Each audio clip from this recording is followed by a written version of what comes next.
والصلاة والسلام على سيدنا ومولانا محمد وعلى آله وأصحابه أجمعين، أما بعد، فأعوذ بالله من الشيطان الرجيم. بسم الله الرحمن الرحيم. يا أيها الذين آمنوا كتب عليكم الصيام كما كتب على الذين من قبلكم لعلكم تتقون. وقال تعالى: شهر رمضان الذي أنزل فيه القرآن هدى للناس وبينات من الهدى والفرقان فمن شهد منكم الشهر فليصم. وقال النبي صلى الله تعالى عليه وسلم: من صام يوما تطوعا ثم أعطي ملء الأرض ذهبا لم يستوف ثوابه دون يوم الحساب. معزز خواتین و حضرات، رمضان کے مہینے کی آمد ہے. اس کی قیمت ایک حدیث سے آپ معلوم کریں کہ میرے نبی نے فرمایا: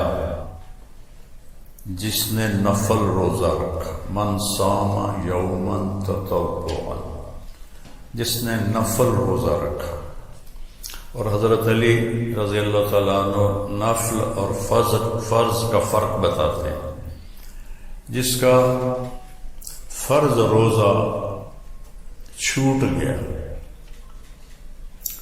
پھر وہ قیامت تک اس کی قضا دیتا دیتا دیتا دیتا قیامت تک بلا نہا، اور وہ مر گیا، تو اس ایک روزے جو اس سے چھوٹا تھا اس کے اجر کو نہیں پا سکتا. فرض کی اتنی قیمت.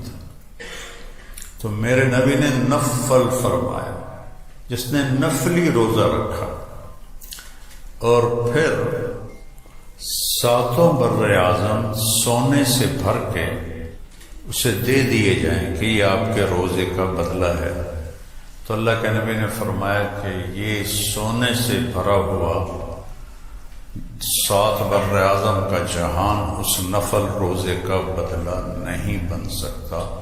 اللہ اس کا بدلہ دے گا. تو فرض کیا ہو؟ تو یہ ہمارے ارکان اسلام کا ایک رکن ہے. یہ اسلام کا بنیاد دیا. بنی الاسلام علی 5 ہیں. اسلام کے بنیاد 5 چیزیں ہیں. تو اس میں کلمہ، نماز، زکوٰۃ، روزہ اور حج. تو اسلام کی جو ابتدا ہے وہ ہے عبادات پر. یہ بنیا کا لفظ کا ہے. بنیا عمارت بنانے کو کہتے ہیں. تو عمارت شروع ہوتی ہے بنیاد سے، اس لیے بنا کا لفظ آیا ہے. تو بنیاد کے بغیر نہ ہاسپٹل بن سکتا، نہ مسجد، نہ مندر، نہ گھر. تو اللہ کے نبی نے فرمایا کہ اسلام کی بنیاد 5 چیزیں. اس میں کہیں بھی کمی ہوگی تو بلڈنگ کمزور ہوگی. جتنی نکل جائیں گی زندگی سے اتنی اسلام کی بلڈنگ کمزور ہوتی چلی جائے گی. اور بنیاد کو گھر نہیں کہتے، ہاسپٹل نہیں کہتے، مسجد نہیں کہتے. جب وہ چھت پہ جا کے مکمل ہوتا ہے تو پھر اسے کوئی نام دیا جاتا ہے. تو اسلام کی چھت اچھے اخلاق ہے، بنیاد 5 اعمال اور چھت اچھے اخلاق. انما بعثت لاتمم مکارم الاخلاق. سبحان اللہ. میں تمہارے پاس آیا ہوں تمہارے اچھے اخلاق کو مکمل کرنے کے لیے، تمہیں اخلاق سکھانے کے لیے آیا. تو اس طرح اسلام 2 حدیثوں کے درمیان ہے. اول حدیث بنیاد بتاتی ہے اور آخر حدیث چھت بتاتی ہے، اس میں ایک روزہ ہے۔ تو تھوڑی سی اس پہ ان آیات پہ تھوڑی سی بات کروں گا کہ اللہ تعالیٰ نے فرمایا کہ تم پہ روزہ ہم نے فرض کیا ہے جیسے پہلوں پہ فرض کیا تھا، کہ تمہیں روزے کا آؤٹ پٹ کیا ہے، تمہیں تقوی نصیب ہو۔ اور تقوی کا مطلب خوف نہیں ہوتا، تقوی کا مطلب بچاؤ ہوتا ہے، کہ جتنی نافرمانیاں ہیں ان سے اپنے آپ کو بچانا، اور جتنے لوگوں کے غلط رویے ہیں ان میں الجھنے کی بجائے اپنے آپ کو بچا کے آگے گزر جانا۔ حضرت عمر نے ابی بن کعب سے پوچھا تقوی کسے کہتے ہیں، قرآن میں کتنی دفعہ ہے؟ تو ابی بن کعب کہنے لگے کبھی کانٹوں بھرے راستے پہ چلے ہو؟ مگر سارا عربی کانٹوں سے بھرا ہو، راستے ہی راستے۔ کہا تو کیسے چلتے ہو؟ کہا میں کرتے کو سمیٹ لیتا ہوں اور کانٹوں سے بچ کے آگے چلے۔ کہ بس یہ تقویٰ ہے، لوگوں کے رویے کانٹوں کی طرح چبھیں گے تو وہ کانٹے نکالنے میں نہیں پڑ جانا، بلکہ اپنے دامن کو بچا کر کوئی خراش بھی آ جائے تو بس آگے نکل جانا ہے، رد نہیں، جواب نہیں، اپنی منزل کی طرف چلے جانا ہے۔ یہ تقویٰ ہے، یہ ایمان کی بہت بڑی صفت ہے، اس کو اللہ نے تقوی کے ساتھ جوڑا ہے۔ اب اگلے حصے پر چلے۔ شہر رمضان الذی انزل فیہ القرآن، اب غور کریں، رمضان کا مہینہ جس میں قرآن آیا، کہنا تو تھا رمضان کا مہینہ جس میں روزے آئے، تو روزے کو پیچھے کیا ہے اور قرآن کو آگے کیا ہے۔ تو عبارت تو یوں ہونی چاہیے تھی انزل القرآن فی شہر رمضان، کہ رمضان کے مہینے میں قرآن اترا، لیکن اس کو ہائی لائٹ کرنا تھا چونکہ قرآن کلام ہے۔ فَإِذَا قَرَأْنَاهُ، اللہ کہہ رہا جب میں پڑھوں، تورات کے بارے میں نہیں کہا میں پڑھوں، یا انجیل کے بارے میں یا زبور کے بارے میں، قرآن کے بارے میں کہا فَإِذَا قَرَأْنَاهُ فَاتَّبِعْ قُرْآنَهُ، جب ہم تلاوت کریں تو آپ اس کو پیچھے پیچھے چلیں۔ تو یہ کلام ہے، اور کلام میں اتار چڑھاؤ ہوتا ہے، ایسے سموتھ نہیں ہوتا ہے، ایسے ایسے ہوتا ہے، کہیں لہجہ اونچا ہو جاتا ہے، کہیں درمیانہ ہو جاتا ہے، کہیں پست ہو جاتا ہے۔ تو یہاں اللہ قرآن کو ہائی لائٹ کر رہا ہے روزے سے زیادہ۔ تو ایک اس کو میں یوں پڑھتا ہوں، شہر رمضان الذی انزل فیہ القرآن ھدی للناس بینات من الھدی والفرقان۔ اب میں اس کو اس لہجے میں پڑھتا ہوں جس میں اللہ نے ہمیں سنایا ہے۔ لہجے سے چیز کا سارا مطلب ہی بدل جاتا ہے۔ شہر رمضان الذی انزل فیہ القرآن ھدی للناس وبینات من الھدی والفرقان۔ تو قرآن کو یہاں لے گئے، اور بھی روزے کا ذکر ہی نہیں ہے، اور رمضان کو یہاں لے آئے، شہر رمضان یہاں لے آئے۔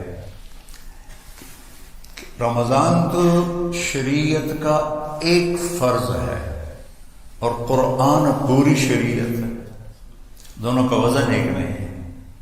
قرآن پوری شریعت، رمضان ایک روزہ ایک فرض ہے، تو اللہ نے اس کے حساب سے شہر رمضان، یہاں لہجہ آتی ہے، آگے بڑی چیز آ رہی ہے، وہ میاں صاحب آ رہے ہیں، ایسے کوئی آپ کا جوبین بولے گا وہ میاں صاحب آ گئے، اپنے آپ ہی کوئی اس جیسا اور جوبین آ جائے، آ رہے اپنا ہی خدا آ رہے، اس کا لہجہ بڑا مٹھا ہو گیا، اور کوئی سویپر ہو گیا بھنگی آ رہا ہے، بھنگی میں کوئی پٹی صاحب آ رہا ہے، پٹی صاحب آ رہا ہے، ٹھیک، یہ انسانی فطرت ہے، اللہ نے اس فطرت کے مطابق کلام اتارا ہے۔ عربوں کو فخر تھا بہت ساری چیزوں پر، میں وہ نہیں گنواتا ہوں۔ اب اللہ نے اپنے ہمارے نبی کو انتہائی گھٹیا سمجھتے تھے، تو اللہ تعالیٰ نے اپنے نبی سے کہا کہ میرے نبی آپ انہیں کہیں کہ جو کام میں کر رہا ہوں نا اس کے مقابلے میں تمہاری کوئی حیثیت ہی نہیں ہے۔ تو کہا قل ھذہ سبیلی، یہ ہے میرا راستہ، فخر کے ساتھ۔ سائیکل پہ جانے والا کہہ سکتا میرا سائیکل، کہہ سکتا میرا سائیکل، بننی ہوئی تو ٹوٹی ہوئی سزوکی تو کہا میری گاڑی، لینڈ کروزر والا کہے گا میری، یہ لہجہ اٹھ جاتا ہے چیز کی اہمیت بتانے کی۔ یہاں اللہ نے یہ بات کی الذی انزل فیہ القرآن، سبحان اللہ، جس میں قرآن اتارا گیا۔ پھر سورۃ القدر کو جوڑو، انا انزلناہ فی لیلۃ القدر، یہاں بھی اللہ نے قرآن کو اونچا کیا لیلۃ القدر کے مقابلے میں۔ لیلۃ القدر قیمتی بنی ہے قرآن کے اترنے کی وجہ سے، رمضان قیمتی بنا ہے قرآن کے اترنے کی وجہ سے۔ انا انزلناہ فی لیلۃ القدر، ہم نے، اس میں بھی وہی لہجہ ہے، انا انزلناہ فی لیلۃ القدر، ہم نے قرآن کو اتارا قدر کی رات میں۔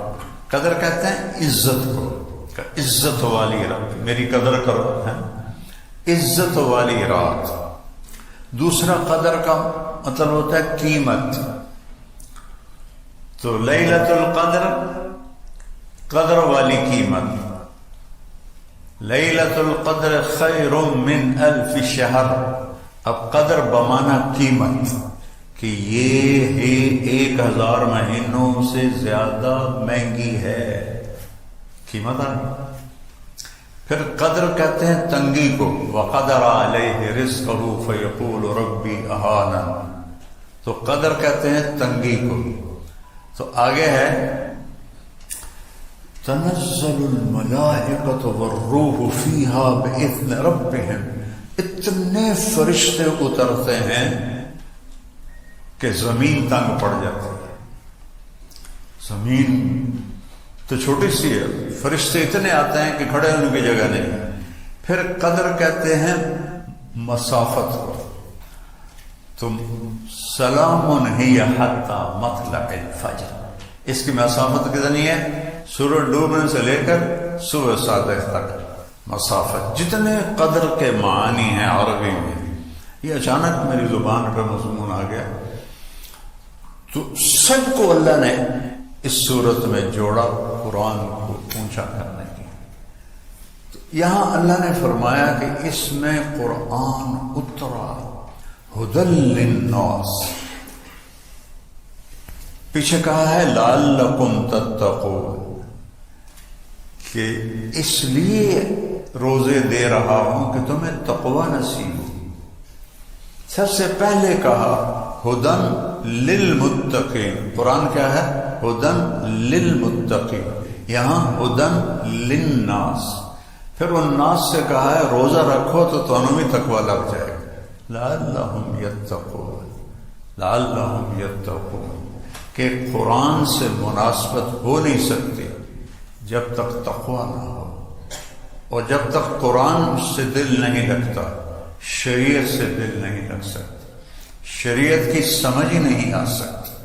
صحابہ قرآن سنتے تھے کان لگا کر، ہم قرآن سنتے ہیں گاڑی چلا کر، گاڑی چل رہی ہے کیسٹ نہیں ہونا چاہتا، سیڑھی سی ڈی قرآن کی چل رہی ہے اور میاں صاحب گاڑی چلا رہے ہیں، تو وہ ہمارے اوپر قرآن اثر کیوں نہیں کر رہا؟ کہ ہم سننے کا حق ادا نہیں کر رہے. گولی ہوئی ہے، تاثیر بھی ہوئی ہے، اثر کیوں نہیں؟ وہ سنتے تھے کان لگا کر. ان فی ذلک لذکر لمن کان له قلب او القى السمع وهو شہید.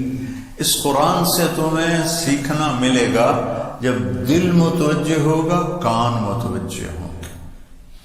تو ان کے اندر کوئی بہت زیادہ پریشر نہیں تھا.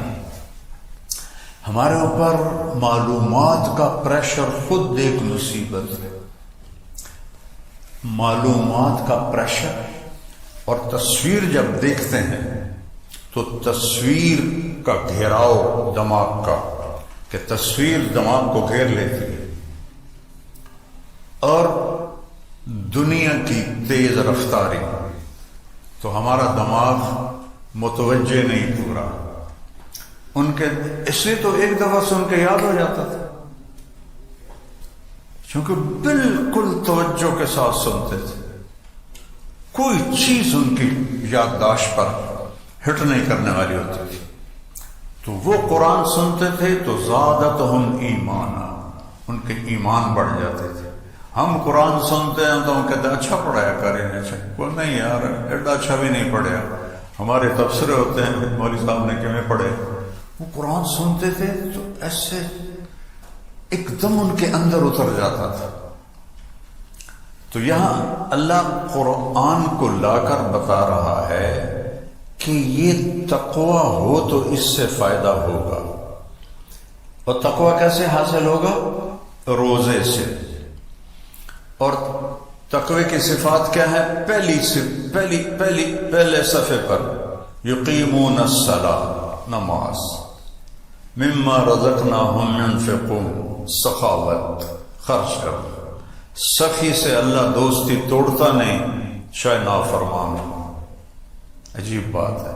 اور بخیل سے اللہ دوستی لگاتا نہیں چاہے تہجد گزار ہو. جب بنی اسرائیل نے بچھڑے کی پوجا کی تو اللہ نے کہا قتل کرو، تو سارے بٹیمن لگ گئے. تو سامنے بھی پکڑا گیا.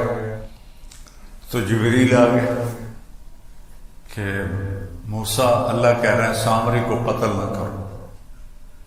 کہا اسی کی وجہ سے تو سارے بچے دے مگر پہ گئے. یہ کیا بات ہے؟ کہ اللہ کہہ رہے ہیں سخی ہے، قتل کرنا اچھا نہیں لگتا، آپ ہی مار جائے. اس کا منافق ہونا اور اتنے بڑے کفر کو وجود میں لانا سخاوت سے اس کو قتل سے بچاتا کہ موسیٰ سخی کا قتل مجھے اچھا نہیں لگتا ہے. تو مما رزقناہم ينفقون، یعنی زکوٰۃ کا نہیں ہے ذکر آ رہا، جو ان کے پاس ہے اس میں سے خرچ کرتے ہیں. زکوٰۃ ایک گنا چنا نصاب ہے، 2.5% بھائی دے دو. زکوٰۃ دینے سے آدمی بخیل نہیں رہتا اور سخی بھی نہیں بنتا. 2.5 سے 2.25 کر دے تو سخیوں میں آ جائے گا. پھر سخاوت کی حد کوئی نہیں. اگر وہ زکوٰۃ پر ہے سر لو جو زکوٰۃ دیتی ہے بس، تو وہ درمیان میں ہے، بخیل سے نکلا ہے، سخی میں داخل نہیں ہو. جیسے ہماری ایک تیسری مخلوق ہوتی ہے نا، خواجہ سرا، ایران کا بادشاہ تھا جس نے ہمارے نبی کا خط پھاڑا، خسرو پرویز. اس کے پاس ایک مچھیرا آیا مچھلی لے کر، اسے اتنی اچھی لگی، کہنے لگا 4,000 دینار دے دو. 4,000 دینار تو کروڑوں روپیہ بنتا ہے. تو اس کی بیوی شیریں پاس بیٹھی، کہنے لگا یہ کیا ظلم کیا ہے، ایک مچھیرے کو 4,000 دے دیا، خزانہ خالی کرو گے. میں نے کہا میں بادشاہ ہوں، میں اپنی بات سے کیسے ڈروں. میں نے کہا تم اس کو بلاؤ، اس سے پوچھو یہ مچھلی نر ہے یا مادہ. وہ کہے گا یہ نر ہے، تم کہنا بھائی ہمیں مادہ چاہیے تھا، اپنی مچھلی لو ہمیں پیسے دو. پھر وہ کہے گا مادہ ہے تو تم کہنا ہمیں نر چاہیے تھا، اپنی مچھلی لو ہمیں پیسے۔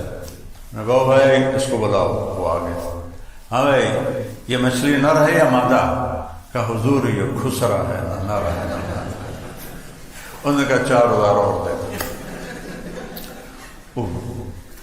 شیری دا غصہ تھا، چھت نال جا لگا، یہ کیا ہوا؟ 4 کے 8 ہو گئے۔ تو انہوں نے جب اٹھا کے چلا نا تو 1 دینار گر گیا، تو اس نے نیچے جھک کے وہ دینار بھی اٹھا لیا۔ تو شیری تو پہلے ہی ادھار کھائے بیٹھے کہ دیکھا یہ کتنا کنجوس ہے کم وقت، آپ نے اس کو اتنا دیا ہے کہ اس کے ساتھ پشتیں کھائیں گی، تو یہ دینار نہ اٹھاتا تو کیا حرج تھا، اسے واپس لو۔ اس نے پھر اس کو بلا لیا، اے واپس آؤ، یہ تم نے دینار کیوں اٹھایا؟ 8000 تمہیں دیے ہیں، تمہاری 8 پشتوں کو کافی ہے، اور یہ صحیح بات ہے، تو یہ کیوں اٹھایا؟ کہ حضور اس پہ آپ کے نام کی مہر ہے، کسی کا پاؤں آتا تو بے ادبی ہوتی۔ انہوں نے کہا 4000 اور دے۔ وَمِمَّا رَزَقْنَاهُمْ يُنْفِقُونَ میں زکوٰۃ نہیں ہے کہ وہ خرچ کرتے ہیں، دل کھول کے خرچ کرتے ہیں۔ یہ تقوی کی اللہ نشانی بتا رہے ہیں۔ پھر وَالَّذِينَ يُؤْمِنُونَ بِمَا أُنزِلَ إِلَيْكَ، جو قرآن پہ ایمان لاتے ہیں، وَمَا أُنزِلَ مِن قَبْلِكَ، اور پہلی کتابوں پہ ایمان لاتے ہیں۔ جب وہ یہ سفر طے کرتے ہیں جو ایمان سے شروع ہوتا ہے اور پھر وہ بالآخرۃ ہم یوقنون، وہ یقین پہ آ کے جم جاتا ہے، یقین اس کا اینڈ ہوتا ہے کہ وہ آخرت پر یقین کرنے والے ہوتے ہیں۔ تو یہاں اللہ نے قرآن کو بڑی عظمت سے بیان کیا ہے۔ ایک اور جگہ سے آپ کو بتاتا ہوں، دیکھو میں قرآن کو اس لیے بیان کر رہا ہوں کہ روزہ اس کے تابع ہے۔ قرآن کی عظمت کھلے گی تو ہر حکم کی عظمت کھلے گی۔ اللہ تعالی اچھا، اور جب تک کہنے والے کی عظمت نہ ہو تو اس کے کہے کی کوئی قیمت نہیں ہوتی، ٹھیک ہے؟ ایک بار یہ ڈاکٹر صاحب کہتے ہیں عملے کو، تو یہ یہاں کے ہیڈ ہیں، اس کی طاقت اور ہوگی۔ ایک عام امپلائی بات کرتا ہے دوسرے کو، اس کی اپنے آپ طاقت اور ہوگی۔ کہنے والے کی قیمت ہوگی تو کہے کی قیمت ہوگی، ورنہ نہیں۔ یہ میں نے سبق کہاں سے سیکھا؟ کسی کتاب سے نہیں۔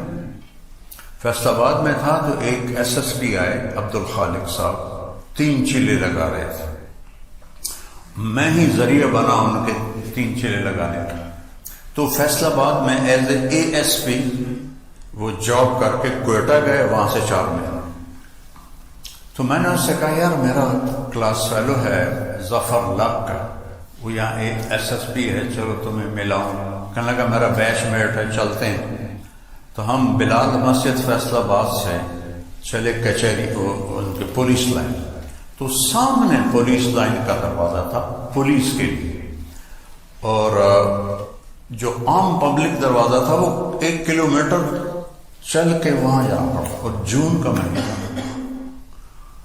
تو اب سپاہی وہاں کھڑا تھا، اس نے ہمیں ایسے جج کیا، 2 صوفی آ رہے ہیں، کوئی بات نہیں۔ تو ہم پہنچے تو عبد الخالق نے کہا بھائی صاحب دروازہ کھول دیں۔ میں نے کہا اتوں ہاتھ آئی تھے۔ اس نے پھر کہا بھائی گرمی بہت ہے بھائی، تیری بڑی مہربانی، دروازہ کھول دیں۔ صوفی صاحب سننے اتوں میں، اب میرا دل گھٹے بھائی اس کو کہے میں عبد الخالق ہوں، لیکن میں چپ رہا۔ تو جب اس نے دیکھا، اس نے 3ری دفعہ محنت کی، ارے بھائی مہربانی تیری کھول دے، اتنا تھی جڑے مولوی ہو نا تھی سنتے ہی نہیں ہو کسی کی، اور میرے کو تو چابی کوئی نہیں، میرے کو تالا لگا ہوا تھا۔ اس نے کہا میرے پیارے میں عبد الخالق SSP، میں کہا بھائی آج ایک سبق کا سیکھ لے کہ حاکم کی عظمت نہ ہو تو حکم کی عظمت نہیں ہوتی۔ کہنے والے کی قیمت طاقت کا پتہ نہ ہو تو اس کے کہے کی کوئی کاغذ کا پرزہ، تو قرآن کاغذ کا پرزہ بن گیا کہ اتارنے والے کی قدر ہمارے اندر کوئی نہیں کہ وہ کون ہے۔ تو اللہ نے ایک جگہ بڑا خوبصورت انداز میں قرآن کو اوپر اٹھایا ہے، سورۃ طٰہٰ، تنزیل، جو میں نے ابھی کہا وہ آ رہے، تو تنزیل کا مطلب یہ نہیں کہ اتارا ہو، تنزیل وہ آ رہا ہے، کچھ نہیں بتایا کون آ رہا ہے، ٹھیک۔ تنزیل، عرب سمجھ رہے ہیں کہ تنزیل قرآن سے ہی متعلق ہے، لیکن یہاں خالی ہے تنزیل، اور آگے ایک دم اس سے ہٹ کر اتارنے والے پر، ممن خلق الارض والسماوات العلی۔ اب میں اور کتنا موٹا لہجہ بناؤں تو بشری، اس ذات نے اتارا ہے جس نے زمین کو بچھایا اور آسمانوں کو بلند کیا۔ تو کیا طاقت اس کی سامنے آئی؟ سننے والے عرب تھے، ہم نہیں تھے، تو ایک دم سوال اٹھا، کون ہے؟ کون ہے؟ زمین بچھانے والا، آسمان اٹھانے والا۔ پھر نام نہیں بتایا، صفت آئی الرحمن، صرف ایک آئی الرحمن، اور ہیبت بیٹھ گئی۔ جب آپ کسی کا تعارف کراتے ہو تو پہلے اس کی صفتیں شروع کر دے ہو، 2 ہاتھ لمبی، تو آپ پھر سننے والے کہتے ہیں پتہ نہیں کون آ رہا ہے، تو الرحمن، پھر کہتے ہو کون ہے؟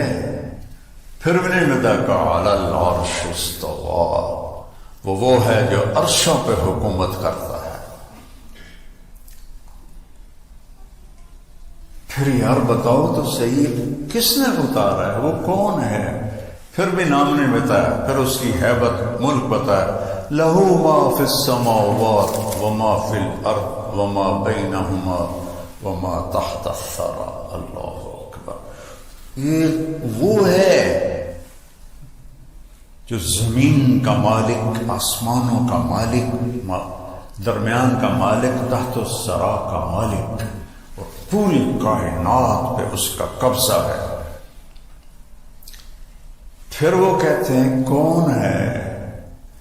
پھر وہ صفت لاتا ہے اللہ، کہتا ہے تم سوچتے ہو کہ اتنی بڑی حکومت کو کیسے سنبھالتا ہو؟ اتنا بڑا ہسپتال ہے، کوئی نہ کوئی تو بشری کمزوری کی وجہ سے مسہیب ہوتے ہی ہوں گے، تو اتنا بڑا بادشاہ، ساری کائنات اس دی، تو وہ قابو کیوں نہیں کرتا ہے؟ تو ان تجہر بالقول، زور سے بولو جیسے میں بولوں، وہ سنتا ہے۔ فَإِنَّهُ يَعْلَمُ السِّرَّ، 7 ارب انسان ہے، آہستہ بولو وہ سنتا ہے، وَأَخْفَى، دل کی دھڑکنوں میں بولو وہ سنتا ہے، اتنا طاقتور ہے۔ کہ اللہ دے واسطے دسو تو صحیح ہے کون؟ اب آیا، وہ ہے اللہ۔ اب میں پوری آیت پڑھتی ہوں، ٹوٹے ٹوٹے کی تھا۔ تنزیل، وہ آیا کدھر سے؟ ممن خلق الارض والسماوات العلی، زمین بچھانے والا، آسمان اٹھانے والا۔ الرحمن علی العرش استویٰ، عرشوں پہ راج کرنے والا، حکومت، لہ ما فی السماوات وما فی الارض وما بینہما وما تحت الثری، کنٹرول کیسے؟ ان تجہر بالقول فإنہ یعلم السر وأخفى، دل کی دھڑکنیں تو کوئی بھی نہیں سن سکتا، تو اللہ کہتا ہے میں وہ بھی سنتا ہوں۔ اس کے بعد آیا یار انہیں دس دیا کون ہے، تو آیا اللہ، وہ ہے اللہ، وہ ہے اللہ۔ اللہ کو خدا نہ کہا کرو، یہ بہت بڑی بدعت ہے، بہت بڑی بدعت ہے، جو علماء میں اور پڑھے لکھوں میں، ان پڑھوں میں، سب میں خدا چلتا ہے۔ اللہ کا نام خدا نہیں ہے، کسی انسان نے رکھا ہے، اللہ کا نام اللہ ہے، اللہ کا نام اللہ ہے۔ اس کی ایک صفت آپ کو بتاؤں، الف لام لام ہا، الف ہٹا دو تو ڈول جائے گا نا لفظ، مطلب بدل جائے گا، ٹھیک؟ جمیل، طارق جمیل، جیم جمیل خوبصورت، جیم ہٹا دو تو میل بن گیا یا میل بن گیا، یا ہٹا دو تو اٹھ بن گیا جمل، میم ہٹا دو تو جیل بن گیا۔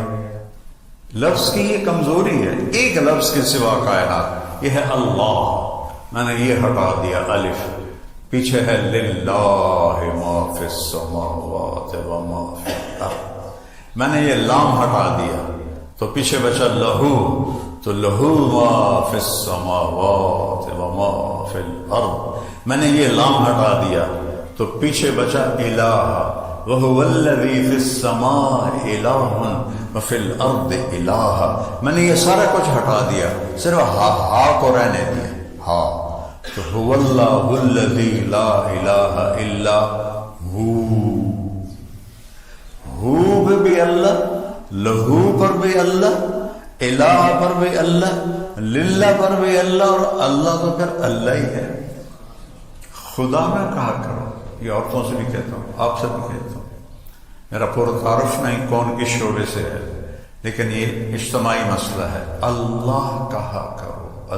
چونکہ جب کہتے ہو نا یا خدا، خدا اسے کہتے ہیں جیسے کسی نے نہ بنایا، خود آ دو لفظوں کا مجموعہ ہے۔ اللہ نے اپنا نام خود رکھا، اللہ لا الہ الا ہو الحی القیوم، هو اللہ الذی لا الہ الا ہو الحی القیوم، الف لام میم اللہ لا الہ الا ہو الحی القیوم، فَإِن تَوَلَّوْا فَقُلْ حَسْبِيَ اللَّهُ لَا إِلَٰهَ إِلَّا هُوَ، اللہ ہی اللہ کی پکار ہے پورے قرآن، اللہ کہا کرو۔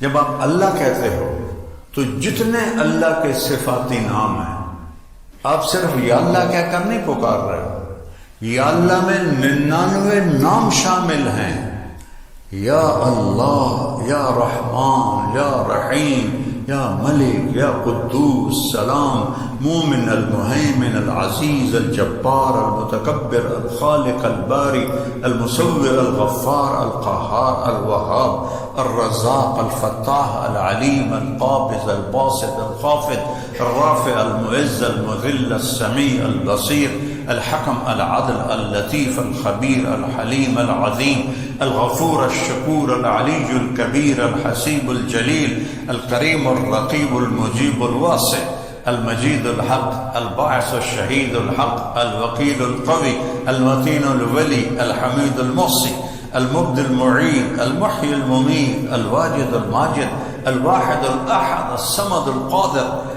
المقتدر، المقدم، المؤخر، الأول، الآخر، الظاهر، الباطن، الوالي، المتعال، البر، التواب، المنتقم، العفو، الرؤوف، مالك الملك، ذو الجلال والإكرام، المقسط، الجامع، الغني، المغني، المانع، الضار، النافع، النور، الهادي، البديع، الباقي، الوارث، الرشيد، الصبور، جل جلالہ۔ یہ سب میں یا اللہ تم کہتے ہو تو یہ سب کچھ تم پکارتے ہو، سارے نام آ جاتے ہیں، سارے، اللہ بھی خوش ہوتا ہے کہ مجھے پکارا ہے، جو کہ یا خدا کہنے سے ایک ہی ہے جیسے کسی نے نہ بنایا۔ اور ویسے بھی اللہ گلا کرتا ہوگا میں نے فارسی کیوں پا دیتا ہے، میں تو عربی اپنے نہ لکھے، تو کسی فارسی دان نے یہ لفظ بنایا ہے، لیکن وہ چل پڑا پورے بر صغیر میں خدا خدا خدا خدا۔ میں رد کرتا ہوں، مولوی میرے پیچھے پڑے ہوئے کہ سارے بزرگوں نے خدا لکھا، تو کون ہے روکنے والا؟ میں کہ میں تو نہیں روکے، اللہ ہے، میرا نام خدا نہیں ہے، میرا نام اللہ ہے۔ ایک دفعہ سارے کہو یا اللہ، پھر کہو یا اللہ، پھر کہو یا اللہ۔ رب ذوالجلال کی قسم، عرش تک نور پھیل گیا ہے، اور یہاں کروڑوں فرشتے ہیں جو تمہارے ہونٹوں کے بوسے لے رہے ہیں، یہ اللہ ہے، اللہ ہے۔ تو اللہ الذی انزل فیہ القرآن، قرآن کیا کرتا ہے؟ ہدن، یہ ہدایت ہے، للناس، سب کے لیے، لیکن ملے گی کسے؟ للمتقین، جو تقوی اختیار کرے گا، جس کی یہ چند صفات ہیں، اور ہر جگہ تقوی کو مختلف معنوں میں اللہ تعالیٰ نے بیان کیا ہے۔ اور بینات من الہدا، اور یہ کھول کے اس نے دلائل سے واضح کر دیا ہے، اینما تولوا فثم وجہ اللہ، جدھر دیکھو گے اللہ سامنے ہوگا۔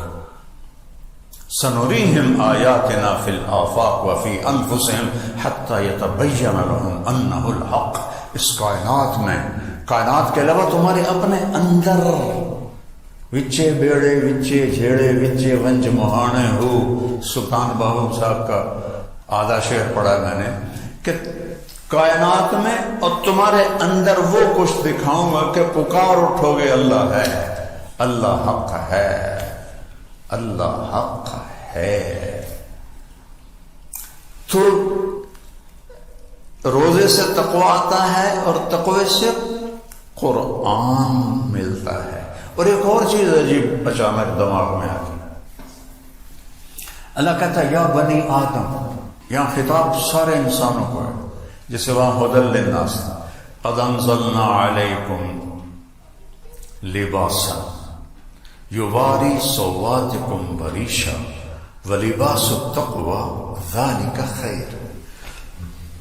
اللہ نے ہمیں دو چیزوں سے بنایا ہے، ایک جسم ہے، ایک روح ہے۔ تو پہلے اللہ تعالیٰ فرما رہا ہے کہ اے آدم کی اولاد، مسلم غیر مسلم، عورت مرد، تم مانو یا نہ مانو، ہم نے تم پر لباس اتارا ہے۔ یہ اپیرل نے نہیں بنایا، ہم نے اتارا ہے لباس۔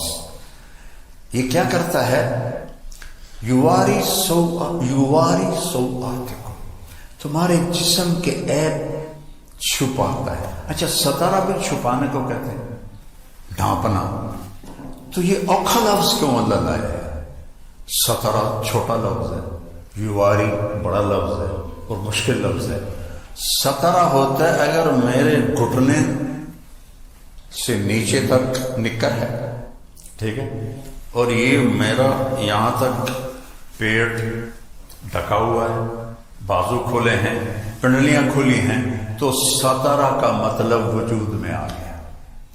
تو اللہ نے ہمیں ادھورا نہیں لکھی کپڑے پہنائے۔ یواری کہتے ہیں کسی چیز کو اس طرح چھپا دینا کہ نظر ہی نہ آئے۔ تو اللہ نے کہا یواری،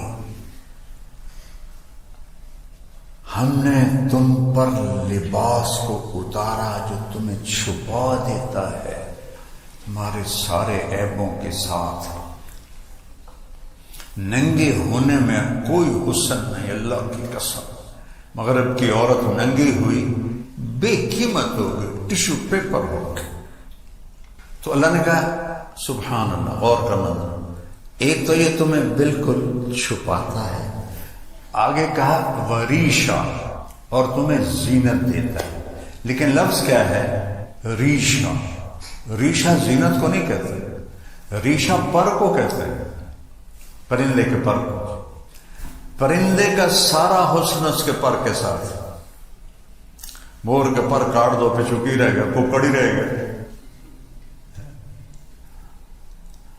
سارا حسن پروں میں، عقاب کی پرواز کا مزہ لینا تو اس کے پروں کا پھیلاؤ دیکھو، تو سارا حسن پر میں ہے۔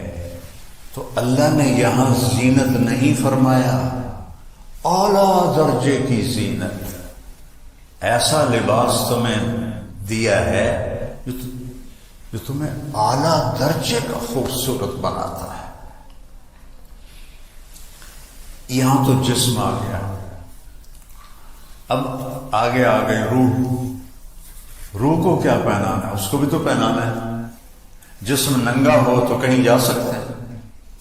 یورپ کی بے حیا معاشرت ہے، وہاں پورے بیچ ہیں، وہاں صرف ننگے مرد عورت جا سکتے ہیں، کپڑے والے جا ہی نہیں سکتے۔ جب آدمی قرآن سے، اسلام سے ہٹتا ہے تو جانور بن جاتا ہے۔ تو اللہ نے کہا میں نے تمہیں ایک جسم کو لباس دیا ہے، اس سے تو تم ایک دوسرے کو اچھے نظر آ رہے، لیکن روح کو لباس تو یہ کرتے، یہ ویسٹ کوٹیں، یہ پگڑیاں، یہ تو روح کو نہیں پہنچتے. یہ ویسٹ کوٹ، یہ بوٹ، یہ جراب، تو اللہ نے کہا تمہاری روح کے لیے لباس بنایا ہے. چونکہ ننگی روح بھی اللہ پسند نہیں کرے گا. جیسے اگر تم ننگے ہو تو کہیں جا سکتے، تمہیں اگلے چھوٹے مار کے اندر بھگائیں گے. تو میرا اللہ کہہ رہا ہے تو میں تو تیرے جسم کو نہیں دیکھتا ہوں، مٹی ہے، میں تو تیری روح کو دیکھتا ہوں کہ وہ میرا امر ہے. اس کا علم دیا ہی نہیں. بولے روح من امر ربی ہے، میرے محبوب کیا تو بس میرا امر ہے. تو اس سے بھی تو لباس پہنا ہونا تاکہ تم مجھے خوبصورت نظر آؤ. تو وہ کیا ہے؟ وَلِبَاسُ التَّقْوَىٰ. اور پھر وہی لے جاتا ہے ذَلِكَ خَيْرٌ. اور جو روح کا لباس ہے وہ تقویٰ ہے. اس کا ننگا پن کیا ہے؟ سب سے بڑا ننگا پن کفر ہے. روح کا پہلا لباس ہے ایمان، پھر عبادات، پھر اللہ کا پیار، اللہ کے نبی سے پیار، اللہ کے نبی کی سنتیں. یہ روح کا لباس ہے. اور کفر، شرک، جھوٹ، حسد، بغض، زنا، شراب یہ ننگا پن ہے. تو ایک اللہ کہتا ہے وَلِبَاسُ التَّقْوَىٰ. اور وہ جو تقوی کا لباس ہے ذَلِكَ خَيْرٌ. دو لفظ ہیں اشارہ کرنے کے لیے، ہاذا اور ذالکا. ہاذا ہوتا ہے قریب کے لیے اور ذالکا ہوتا ہے دور کے لیے. میں کہوں گا ذالکا سہیل، ہاذا نہیں کہہ سکتا. کہوں گا ہاذا ورد، یہ پھول ہے، یہ قریب.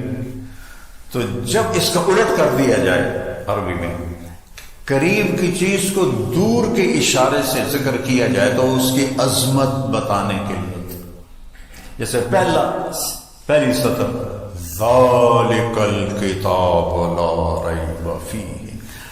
قرآن تو اے میرے پولے دیش پہ ہوئے تو اللہ کہہ رہا ہے وہ کتاب، بڑی دور دکھاتا ہے، وہ کتاب لا شک، کوئی شک نہیں. تو اب یہاں کہہ رہا ہے تقویٰ تو میں روح میرے اندر جو سوائے اللہ کے کسی کو نظر نہیں آتے، اور اس کے اندر تقویٰ، کھڈے کے اندر کھڈا تو وہ تو صرف اللہ دیکھتا ہے. تو اتنی قریب چیز کو اللہ کہتا ہے ذالک خیر، وہ تقویٰ بہت اعلیٰ چیز ہے، وہ تقویٰ بہت اعلیٰ چیز ہے. جو تمہاری اندر کا لباس تقویٰ ہے، اور باہر کا لباس یہ اللہ نے بنایا ہے. ایک صحابی آئے، مالدار تھے، کپڑے میلے تھے، اچھے بھی نہیں تھے. آپ نے کہا غریب ہو گئے ہو؟ آپ نے کہا جی نہیں. کہا تو یہ لباس کیسا پہنا؟ چل واپس جا کے لباس تبدیل کر کے. اللہ اپنے بندے پر اپنی نعمت کا اثر دیکھنا چاہتا ہے. حضرت امام حسن علیہ السلام بہت اعلیٰ کپڑا پہنتے تھے، بہت قیمتی. تو ایک آدمی نے اعتراض کیا کہ اللہ کے نبی نے تو زہد سکھایا، تم اتنا عالی لباس کیوں پہنتے ہو؟ کہا میں اس لیے پہنتا ہوں کہ غریب کو مانگنے میں ہچکچاہٹ نہ ہو، اسے پتا ہو کہ یہ پیسے والا ہے تو اس کو مانگنے میں آسانی ہو، اس لیے میں یہ پہنتا ہوں. سبحان اللہ. تو یہ ایسے قرآن سارا ایسے جڑا ہوا ہے. آپ جب پڑھتے ہیں تو لگتا ہے کہ یہ اس نے سے نہیں مل رہا، یہ اس سے نہیں مل رہا، لیکن اللہ کی قسم یہ ہوتے ہیں نا زنجیر کی کڑیاں، اس طرح سارا قرآن اس طرح جڑا ہوا ہے، اس طرح ایسے جڑا ہوا ہے. تو انا انزلناہ فی لیلۃ القدر شہر رمضان الذی انزل فیہ القرآن. یہ سورہ بقرہ، وہ 30واں پارہ سورہ قدر تھی. اور وَلِبَاسُ التَّقْوَىٰ ذَلِكَ خَيْرٌ سورہ بعد، لَعَلَّكُمْ تَتَّقُونَ سورہ بقرہ. اور ہدی للمتقین، یہ کہاں سے میں نے انزلہ اور تقوی کو جوڑ کے آپ کو ایسے زنجیروں میں پرو کے دکھایا ہے۔ تو قرآن غذا ہے جس سے تقوی پیدا ہوتا ہے، اور تقوی سے دین پہ چلنا آسان ہوتا ہے۔ آپ کی جو آپ میں سرجن ہے ان کی پریکٹس اور ہے، جو فزیشین ہے ان کی پریکٹس اور ہے، جو گائنیکالوجسٹ ہے ان کی پریکٹس اور ہے، لیکن وہ کرتے کرتے کرتے کرتے سیکھ جاتے ہیں۔ ایک دم تو ماں کے پیٹ سے کوئی نہیں آتا ہے۔ تو جو صفات ایمان ہیں یہ سیکھتے سیکھتے سیکھتے آدمی سیکھتا ہے۔ صرف ماں باپ مسلمان ہوں اتنے سے بچہ دین پہ نہیں آتا جب تک اسے پورا اس کی طرف متوجہ نہ کیا جائے، سکھایا نہ جائے۔ تو میرے بھائی بہنوں، یہ رمضان کا مہینہ اصل تو قرآن کا مہینہ ہے، اور قرآن سے دل لگاؤ۔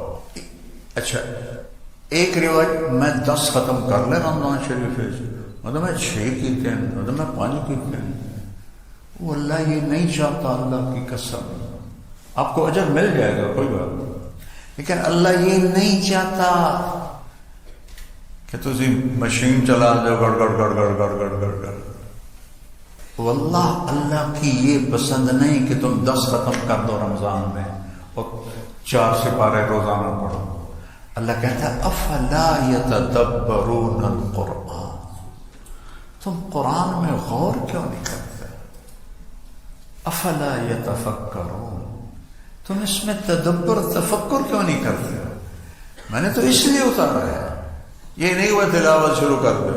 تلاوت مطلوب ہے، ایسی نہیں ہے کہ جیسے آج کا ہمارے لوگ کر رہے ہوتے ہیں۔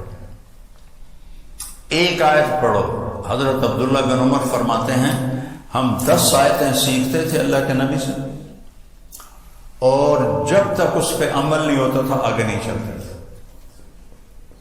تو قرآن تو پیغام زندگی ہے، کیسے چلنا ہے؟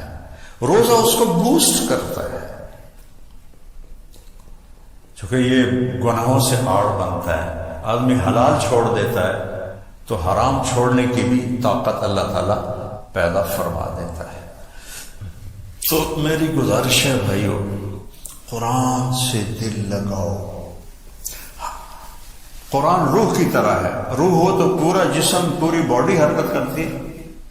تو نماز، روزہ، حج، زکوٰۃ اور سخاوت، عبادت، یہ سب اعضاء و جوارح ہیں، اور اس کی روح قرآن ہے۔ جب قرآن میں طاقت آتی ہے تو سب حرکت کرنے لگے، سب حرکت کرنے لگے۔ تو اپنے آپ کو قرآن کے ساتھ جوڑو۔ امت ٹوٹ گئی ہے قرآن سے، اللہ کی قسم ٹوٹ گئی۔ قرآن سے ٹوٹنا بہت بڑی تباہی ہے، کہ اس یقین ہو اللہ اس کے رسول کی بات کا کہ جو اللہ نے کہہ دیا ہے حق ہے۔ ابو ذر غفاری رضی اللہ تعالیٰ عنہ کو حضرت عثمان نے جنگل میں بھیج دیا تھا، وہ ان کی کسی سے بنتی نہیں تھی، تو انہوں نے آخر تھک کے نا کہ ابو ذر تو ادھر چلا جا، ربضہ مدینہ سے 150 کلومیٹر دور ایک صحرا، اور صرف وہاں سے حاجی گزرتے تھے حج کے دنوں میں، عراقی حاجی، باقی سارا سال وہ سنسان تھا۔ تو ان کی وفات کا وقت آ گیا، تو ان کی بیوی کہنے لگی اب تو مر رہا ہے اور میں بوڑھی عورت، یہ بیٹی چھوٹی، اب تجھے غسل کون دے گا؟ تمہیں کفن کہاں سے دیں گے؟ تیری قبر کیسے کھودیں گے؟ تمہیں دفن کیسے کر؟ وہ کہنے لگے یا ام عبداللہ، جہاں عرب میں عورت کی اولاد نہ ہو، بیٹا نہ ہو، تو اس کو ام عبداللہ کہتے ہیں، عزت کے طور پر۔ عبداللہ کی ماں، ما کذبت وما کذبت، نہ میں جھوٹ کہہ رہا ہوں نہ مجھے جھوٹ کہا گیا ہے۔ میں ایک مجلس میں تھا، اللہ کے نبی نے فرمایا اس مجلس میں ایک آدمی ہے اکیلا رہے گا، اکیلا مرے گا، اکیلا اٹھے گا، اس کا جنازہ مسلمانوں کی ایک جماعت پڑھے گی، لہذا یہ ہوگا۔ وہ کہنے لگی انا وقد انقطع الحاج، اللہ کا بندہ حج کا زمانہ ہی نہیں، کون آئے گا اس راستے؟ کہ یہ نہیں مجھے پتا، جا بیٹھ جا راستے۔ شام تک بیٹھے رہی، واپس آ گئی۔ وہ کہنے لگی او میاں کوئی نہیں آئے گا۔ اگلا دن آیا، جاؤ بیٹھو۔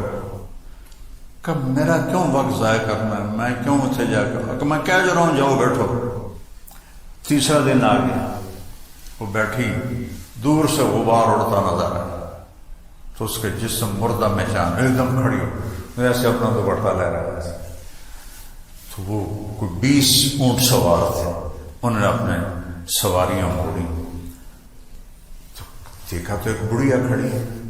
وہ کہتی ہے ایک صحابی رسول ہے، اس کا جنازہ پڑھو گے؟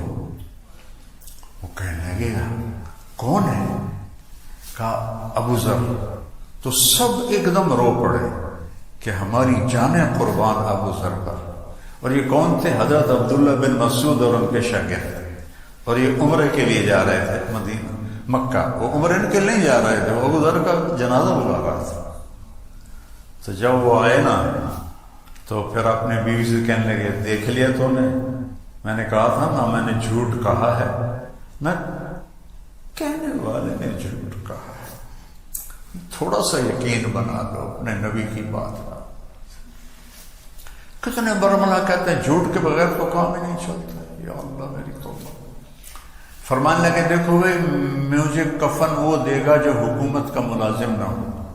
حکومت خلافت عثمان ہے، اور کہہ رہے ہیں جس نے حکومت کی نوکری نہ کی ہو وہ مجھے کفن دے گا اور وہ میرا جنازہ پڑھے گا۔ تو ایک انصاری نوجوان بولے میں نے آج تک حکومت کی نوکری نہیں کی اور یہ احرام ہے میری ماں نے اپنے ہاتھوں سے تیار کیا ہے، کہا تو اس میں مجھے کفن دو گی؟ ابن مسعود موجود ہیں اور فرما رہے ہیں تو میرا جنازہ پڑھے گا۔ اللہ کا انتقال ہو گیا۔ اچھا جب صبح ہوئی تو بیٹی کو بولا بیٹی آج مہمان آئیں گے، ان کے لیے کھانا تیار کرو، بکرا ذبح کرو۔ تو وہ کہنے لگے اب بوڑھا باپ ہے جو کہہ رہا ہے چلو کر دو صدقہ ہی سے، تو کھانا پکانے میں لگ گئے۔ تو جب وہ انہوں نے جنازہ پڑھا اور فارغ ہو کے جانے لگے تو ان کی بیٹی نے کہا عبداللہ بن مسعود سے یا عم حلم الی الغدا، کھانا کھا لیجیے۔ کہنے لگے انا لکی ھذا، تمہیں کیسے پتا کہ ہم آ رہے ہیں اور تم نے کھانا تیار کیا؟ کہ ابا نے کہا تھا کہ آج ضرور آئیں گے میرا جنازہ پڑھنے والے۔ کہنے والا جھوٹا نہیں تھا۔ تو عبداللہ بن مسعود اور سارے زار و قطار رونے لگے، اور ابن مسعود نے بڑی عجب بات کی کہ واہ ابو ذر تو نے مر کے بھی سخاوت نہ چھوڑی، تو نے مر کے بھی سخاوت نہ چھوڑی۔ بھائیو قرآن سے دل لگا اور اس کے محبوب کی زندگی سے دل لگا، کچھ ٹائم دو۔ ختم کرنے اللہ کی چاہت نہیں ہے، غور کرنا اللہ کی چاہت ہے۔ تہجد کا وقت اس کے لیے سب سے اعلیٰ ہے۔ ایک صفحہ پڑھ لو، ایک سطر پڑھ لو کہ یا اللہ تو مجھ سے کیا کہہ رہا ہے۔ خاص طور پر آسان کرتا ہوں، یا ایھا الذین آمنوا صرف مجھ سے بات ہو رہی۔ قرآن میں 89 دفعہ ہے یا ایھا الذین آمنوا، بس پہلے وہ ختم کرو کہ اللہ تو میرے کو کی منگے ہے۔ جب اللہ کہہ رہا ہے اے ایمان والو، یا ایھا الناس بھی بتا دیا، یا بنی آدم بھی بتا دیا، یا ایھا الکافرون بھی بتا رہا ہوں، یا ایھا الذین ھادوا یہودیوں کے بارے میں، یا اہل الکتاب عیسائیوں کے بارے میں۔ لیکن جب کہتا ہے نا یا ایھا الذین آمنوا، تو 1.25 ارب مسلمان جو اس وقت ہیں اللہ ان کا کندھا پکڑ کے کہہ رہا ہے تیرے نال گل کر رہے. تم خود سوچو ایک بڑا آدمی آپ کو کہے آپ سے بات کرنی، تم ادھر منہ کر کے کھڑے ہو جاؤ، کوئی تمہاری عزت رہ جائے گی؟ اور اگر اس کا موڈ خراب ہو گیا تو تمہیں کتنا نقصان پہنچا سکتے. شہنشاہ اعظم یہاں سے ہاتھ میرا کندھا پکڑ کے کہتا ہے طارق جمیل تو ایمان والا ہے، میں تجھ سے بات کرنا چاہتا ہوں. ایمان والا ہے زینب، تو ایمان والی ہے نا، میں تجھ سے بات کرنا چاہتا ہوں. یہ تصویر ہے یا ایھا الذین آمنوا. تو بھائیو اللہ مجھے بھی توفیق دے، آپ کو بھی توفیق دے. قرآن سے دل لگاؤ، رمضان کے روزے اہتمام سے رکھو. روزہ صرف منہ بند کر کے نام نہیں، آنکھیں بھی روزہ رکھیں، زبان بھی روزہ رکھے، غیبت نہ ہو، جھوٹ نہ ہو، گالی نہ ہو، بہتان نہ ہو، کسی کو برا بھلا نہ کہیں، کسی کو بے عزت نہ کرے. اپنے کانوں کو حرام سے بچائے، نہ غیبت سنے نہ کرے. اپنے ہاتھوں کو ظلم سے بچائے، اپنے پاؤں کو غلط جگہ جانے سے بچائے، تب جا کر روزہ بنتا ہے. تو پھر سحری اور افطاری میں دروازے کھلے ہوتے ہیں، مانگو کیا مانگتے. میں جب 3 چیلے لگا رہا تھا تو میں تو اچانک گیا، آل آف سڈن میرے رب کی قسم میں آج تک اللہ سے کہتا ہوں، آج تک، یا اللہ مجھ سے قسم لے لے اگر یہ سب کچھ میں نے کیا، یہ تو نے کیا ہے، نبھا دے، تیری بڑی مہربانی. اب تو چند صبح چند شاموں پہ بات آ گئی ہے، گزر گئی. ہمارے جانگلی زبان کا محاورہ ہے داگڑ دیا. داگڑ دیا طبلے کی تھاپ کی آواز کو کہتے ہیں. داگڑ دیا ڈھیر گزر گئی تھوڑی ریا. 70 سال کے بعد کیا رہ جاتا ہے. تو میں جب 3 دن سے 3 چلے کر دیے تو میں نے کہا یا اللہ رمضان آ گیا ہے، مجھ سے 5 راتیں نہیں جاگا جائے گا. دسمبر کا رمضان تھا 1971. تو مجھے لیلۃ القدر میں اٹھا دینا تھا کہ بڑی مہربانی. روز میں مانگتا تھا، روز مانگتا تھا. 21 کی رات ہم ایک گاؤں میں تھے، میں سویا ہوا تھا رضائی لے کر، کسی نے یہاں ہاتھ سے مجھے پکڑ کے ایسے بٹھا دیا. باقاعدہ میں نے فیل کیا مجھے کسی نے ایسے اٹھا دیا. رضائی ادھر آ گئی. میں کہا ہے، میں نے کہاں اٹھایا؟ ادھر دیکھا، ادھر دیکھا، گھڑی دیکھی 12 بج رہے. میں کہا نے پھر رضائی اوپر لی. یا رضائی اوپر لی تو میں نے کوئی طارق جمیل آج 21 کی رات ہے. میں نے رضائی اٹھا کر وہ پھینکی اور بھاگ کے باہر آ گیا. شہری تک میں نے اللہ سے ایک شب، یا اللہ مجھے قبول کر لے اس کام کے لیے، مجھے قبول کر لے.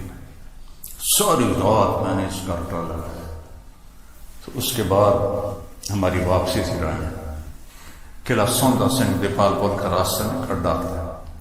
اب مجھے خیال شروع ہو گیا یہ تو نے کیا مانگا ہے کہ مجھے قبول کر لے. تو میڈیکل پڑھ رہا ہے، ادھر تو ڈاکٹر بننے کی طرف چل رہا ہے، ادھر تو کہہ رہا ہے یا اللہ مجھے قبول کر لے. یہ تمہیں تو جوڑ کے میں بیٹھے.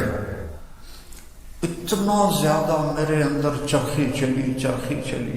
میں کہا اچھا آپ کا جی اللہ منظور ہے تو میں نے دلا دے سی، نہیں تو دلا دے سی، دونوں چنگے کام ہیں.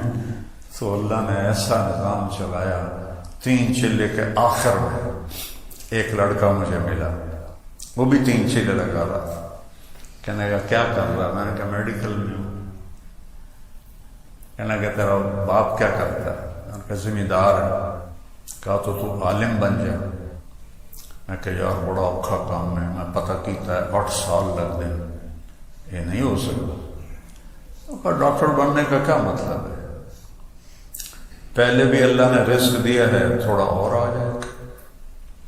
تو مجھے اس نے ایسے تیر مارا کہ میرے جتنے بزرگ، عورتیں، مرد، دادیاں، چاچیاں، اماں، پھوپھیاں، چاچے، تائے، وہ ایک ہی بات کرتے، پتر تینوں ڈاکٹر بنانا، بڑے پیسے، بڑی عزت. یہ 2 لفظ میری یادداشت اچھی ہے، آج بھی میرے کانوں میں یہ 2 لفظ، پتر، بڑے پیسے، بڑی عزت. تو میں نے سوچا یہ تو بات تو ٹھیک کر رہا ہے، پہلے ہی اللہ نے رزق دیا ہے تو چلو 2-4 چھلڑ اور آ جاؤ. چونکہ خدمت والی بات تو کسی نے کبھی کی نہیں تھی کہ تو مریضوں کی خدمت کرے گا، دعائیں لے گا، واللہ نیور. اس کی ایک بات نے میرا سارا اوپر تو فیصلہ اللہ کر چکا تھا، اللہ نے مجھے اس راستے میں لگا دیا. آج آپ کے سامنے بیٹھا ہوں، میں سوچ رہا ہوں اگر میں ڈاکٹر ہو تو مجھے میاں صاحب میں بلاتا ہے، بھٹی صاحب بلاتے مجھے، ان سے ٹائم لینا پڑتا. اللہ کی رضا میں مر گئے تو موج.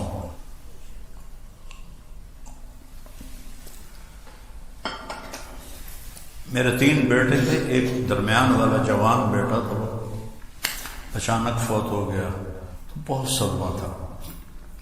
اور اللہ یہ صدمہ کسی کو نہ دکھائے. جو ساز سے نکلی ہے وہ دھن سب نے سنی ہے، جو تار پہ گزری ہے وہ کس دل کو پتا. مرتے ہوئے اللہ راضی ہو، ہم نے منزل پا لی. اور جو آپ یہ کام کر رہے ہیں واللہ میں خوشامد نہیں کر رہا ہوں، میں تصور نہیں کر سکتا تھا. اور اللہ ان دونوں بھائیوں کو جزائے خیر عطا فرمائے. یہ اللہ کے بہت مقبول بندے ہیں. جتنا آپ کا اسٹاف ہے اب سب اللہ کی بارگاہ میں مقبول ہو، محبوب ہو. 6 برادر تو میں نے خود دیکھے ہیں بھائی، کسی جگہ یہ نہیں ہے. اور آپ کو اللہ پکڑ کے یہاں کھڑا کر رہا ہے. اللہ نے آپ سب کو پسند کیا ہے اور ان بھائیوں کو پسند کیا ہے، تب یہ اتنا بڑا انسانی خدمت کا اللہ نے آپ سے وہ کام لیا ہے کہ 6 براعظم میں کوئی نہیں. اللہ ان کی نسلوں میں بھی رکھے اور اس میں برکت دے اور ہر قسم کے شر سے بچائے. سبحان اللہ. میں پہلی دفعہ آیا ہوں، حالانکہ بہت پیار محبت بھائیوں جیسا، لیکن میرا سر درد 6-7 سال سے ایسا ہے کہ وہ مجھے ایسے پکڑ کے رکھتا ہے. تو پھر میں نے کہا چلو آج تو چکر لگاتا ہوں. بھٹی صاحب سے بات کی کہ رمضان کے اوپر کوئی بات ہو جائے. تو قرآن کے پہ میں نے بات کی ہے زیادہ، وہ اصل میں رمضان کی بات تھی، کیونکہ دونوں آپس میں ایسے ملے ہوئے ہیں، ایسے جڑے ہوئے ہیں. تو اللہ تعالیٰ ہمیں صاحب قرآن بنائے اور فرائض کو پورا کرنے والا بنائے. آپ کے نوافل یہ مریضوں کی خدمت ہے. ایک لشکر جہاد سے واپس آیا تو صحابہ نے کہا جی یہ جو تھے نا ساتھی، رات کو تہجد، دن میں روزہ، سارا دن ذکر. تو آپ نے کہا اس کے گھوڑے کو چارہ کون ڈالتا تھا؟ کہا جی ہم ڈالتے تھے. اس کا خیمہ کون لگاتا؟ کہا جی ہم لگاتے تھے. کہ پھر تمہارا درجہ اس سے اچھا ہے. تو آپ نوافل سے بڑی بندگی کر رہے ہیں. اللہ قبول فرمائے. اللہم لک الحمد کما انت اہلہ فصل علی محمد کما انت اہلہ وفل بنا ما انت اہلہ انک اہل التقوی و اہل المغفرہ. یا اللہ یہ تیرے بندوں نے تیری ہی قبولیت سے تو نے چنا ہے. اتنا بڑا کام تیرے چناؤ کے بغیر نہیں ہو سکتا. یا اللہ ان کو کروٹ کروٹ جزائے خیر عطا فرما. اپنی رحمت کے بادلوں میں، اپنی رحمت کی چادر میں اس سارے ادارے کو، جتنے اس کے ذیلی ادارے ہیں سب کو ڈھانپ لے اور شرف قبولیت عطا فرما. اور اپنے بندوں کی جو خدمت لے رہا ہے اس میں ان کی اس خدمت کو قبول فرما، ان کی بخشش کا ذریعہ بنا، ان کی طفیل ہماری بخشش کا ذریعہ بنا اور ہم سب کو جنت میں اکٹھا فرما. مریضوں کے لیے مسیحا بنا، مریضوں کی دعائیں لے رہے ہیں، مفت علاج کر رہے ہیں. یا اللہ ان کو مسیحا بنا. یا اللہ تو بھی راضی ہو جا. اور تیرے رسول کو بھی بڑی راحت ہوگی جب اس کی امت کے غریبوں کا علاج ہوتا ہوگا. ہر پیر جمعرات کو ان کے سامنے بھی امت کے حالات جاتے ہیں تو کتنے خوش ہوتے ہوں گے جب وہ دیکھتے ہوں کہ کچھ لوگ میری امت کے مریضوں کا دل جان سے بغیر لالچ کے علاج کر. تو 6 بر اعظم کا میں خود گواہ ہوں مولا، کہیں نہیں دیکھا، کہیں نہیں۔ یا اللہ جو بھی اس میں شرکت کر رہا ہے تو نے ان کو قبول کیا ہے، اور یا اللہ یہ صدقہ جاریہ چلتا رہے۔ یا اللہ اسے کوئی حاسد کا حسد نہ کھا جائے، کسی ساحر کا جادو نہ کھا جائے، کسی نظر بد کی نظر نہ کھا جائے، ان میں آپس میں انتشار نہ ہو، ان میں آپس میں نا اتفاقی نہ ہو۔ یا اللہ تو نے ایک ایسی جگہ سبزہ اگایا ہے جہاں چاروں طرف صحرا ہی صحرا ہے۔ یا اللہ 70 سال ہو گئے دیکھتے ہوئے، اور یہ تو نے اتنا خوبصورت پودا صحرا میں یا اللہ اگا دیا، سایہ دار بنا دیا، پھلدار بنا دیا۔ بہت شکریہ، بہت مہربانی میرے اللہ تیری، بہت مہربانی۔ اس کو اسی طرح آباد رکھ، شاداب رکھ، سرسبز رکھ، ان کے ہاتھوں میں شفا رکھ دے، ان کے ہاتھوں میں شفا رکھ دے۔ اس میں جان مال لگانے والوں کو اپنا محبوب بنا لے، اپنے حبیب کا محبوب بنا دے، اور یا اللہ ہم سب کو جنت الفردوس میں اکٹھا فرما دے۔ وصلی اللہ تعالی